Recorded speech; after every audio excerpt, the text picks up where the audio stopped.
Pero naunod pa rin mga iga ng pag-issue ng warrant of arrest laban kay Senator Bong Revilla. Hindi kasi ito napirmahan ng chairman ng First Division bago nagsarang opisina ng Sandigan Bayan kanina. Bukas pa posibleng ipa-aresto si Revilla, pero gaya ng napanood nyo kanina, pinaghahandaan na yan ng kanyang mga taga-suporta. Bukas din diringgin ang mga mosyon ni na Senador Juan Ponce Enrile at Senator Jinggoy Estrada. Saksi sina Salima Refran at Jam Sisante. Sa loob lang ng ilang sandali, naipon na ang mga taga-suporta ni Senador Bong Revilla na sunod-sunod na nagdatingan sa kanyang bahay sa Bacoor, Cavite. Kasunod yan ng pag-ugong ng balitang posibleng maaresto na ang senador na lumabas din para kausapin ng mga taga-suporta pasado alas 6 ng gabi. Itinuturing na baluarte ng kanyang pamilya ang lalawigan, kung saan minsang nagsilbing gobernador si Revilla at vice-gobernador ngayon ang anak niyang si Jolo. Sa lahat na patuloy naniniwala sa atin at sumusuporta sa inyong pagmamahal, maraming salamat po sa inyong lahat. Handa ko pong harapin ang lahat ng ito. Handa po akong magpakulong kahit ako'y walang kasalanan. Ang sa akin lamang, sana po na bigyan nyo kami ng pagkakataon na may pagtanggol ang aming sarili sa korte. Yung iba, sana huwag nyo muna po kaming husgahan. Maging si Senador Juan Ponce Enrile humarap sa mga kababayang mula sa baluarte niyang Cagayan Province. Ako'y malaking paniniwala ko na dito sa aking hinaharap na kaso, patas-patas lang. Walang pwersahan at walang lamangan.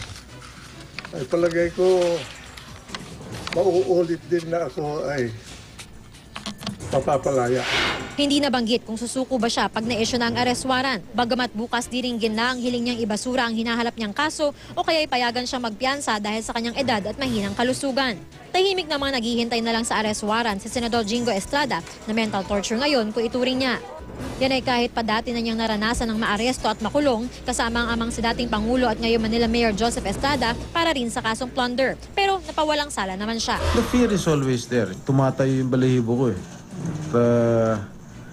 Iniisip ko yung mga anak ko eh. So yung pamilya ko. Hindi tulad noon, kusa na raw siyang susuko pag na-issue ang arrest warrant. So I do not want my children to see me arrested. I will just go to siguro to PNP o kung saan ako dapat papuntahin ng Sandigan Bayan. Huling alas para hindi maaresto ang motion for judicial determination of probable cause na bukas diringgin. Sa tatlong senador, tanging para sa mga kaso pa lang ni Revilla, may inilabas sa utos para mag-issue na ng arrest warrant.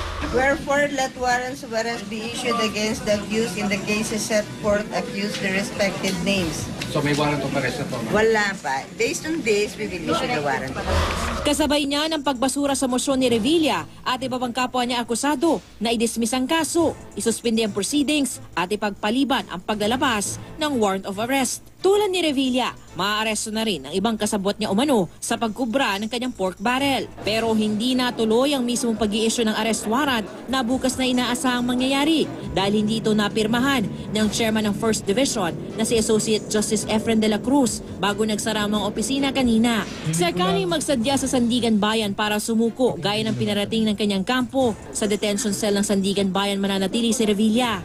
Ito yung detention cell sa loob ng Sheriff's Office ng Sandigan Bayan. Ang buong selda nasa 3 by 5 meters. Meron siyang isang mesa, may isang bangko, wala tayong nakikitang kama. At banda dito, may isang banyo, paliguan, at isang lababo. Ang sabi ng Sandigan Bayan, ang detention cell na ito ay temporary lamang o pansamantala. At kung kinakailangan, ito turn over nila ang kahit na sinong akusado sa kinauukulang law enforcement agency. Walang kama ang selda, wala ring electric fan, pero pumapasok ang aircon mula sa Sheriff's Office. Mula sa Sandigan Bayan, ako si Salima Refran. At mula sa Senado, ako si Jam Sisante, kami ang inyong saksi.